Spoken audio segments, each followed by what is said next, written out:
Now you've digitized your photographs, step number 5 is to store them well. Hi, my name's Lucilla Ronai and welcome to the Conservation Starter. Today we're going through part 5 of 5 things to do with your family photographs to make sure they last.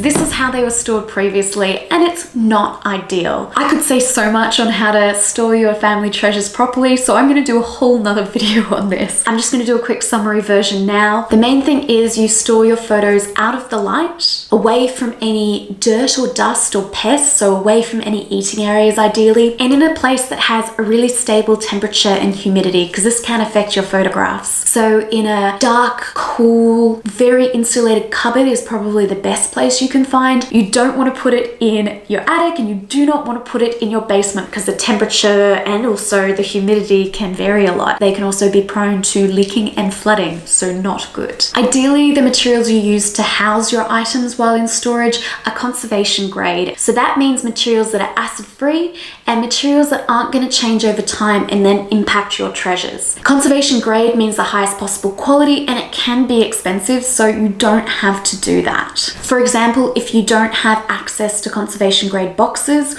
or boxes that are going to ensure they're stored in the dark, you can just make sure the materials in direct contact with the photograph are acid free. And if the box itself doesn't block out the light, just put the box somewhere where it is dark. So what I'm going to show you is this. This is a polyester pocket. Polyester is, if made properly, a stable plastic that won't change over time, and it can be a really great way to store your photographs.